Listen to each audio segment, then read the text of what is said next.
آج ہم اس ویڈیو میں عدت کے 6 مسئلوں پر بات کریں گے جن کا آپ کے علم میں ہونا بھی ضروری ہے۔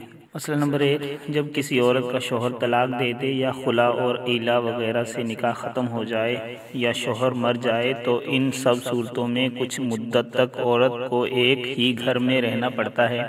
جب تک یہ مدت ختم نہ ہو جائے اس وقت تک کہیں اور نہیں جا سکتی اور نہ ہی کسی اور مرد سے نکاح کر سکتی ہے۔ جب وہ مدت پوری ہو جائے تو جہاں چاہے نکاح کر سکتی ہے۔ اس طرح یہ مدت گزارنے کو عدت کہتے ہیں۔ مسئلہ نمبر 2، اگر شوہر نے طلاق دے دی تو 3 حیض آنے تک شوہر ہی کے گھر جس میں طلاق دی ہے بیٹھی رہے، اس گھر سے باہر نہ نکلے، نہ دن کو نہ رات کو، نہ کسی دوسرے سے نکاح کرے۔ جب پورے 3 حیض ختم ہو گئے تو عدت پوری ہو گئی اور گھر سے نکلنے اور نکاح کرنے کی پابندی ختم ہو گئی۔ مرد نے چاہے 1 طلاق دی ہو یا 2-3 طلاقیں دی ہوں اور طلاق بائن دی ہو یا رجعی، سب کا ایک ہی حکم ہے۔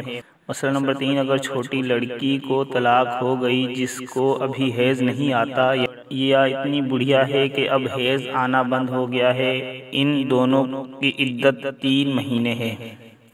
مسئلہ نمبر 4، کسی لڑکی کو طلاق ہو گئی اور اس نے مہینوں کے حساب سے عدت شروع کی، پھر عدت کے اندر ہی 1 یا 2 مہینے کے بعد حیض آ گیا تو اب پورے 3 حیض آنے تک عدت گزارے۔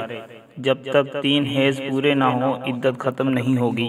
مسئلہ نمبر 5، اگر کسی کو حمل ہے اور اسی زمانے میں طلاق ہو گئی تو بچہ پیدا ہونے تک بیٹھی رہے، یہی اس کی عدت ہے۔ جب بچہ پیدا ہوگا تو عدت ختم ہوگی۔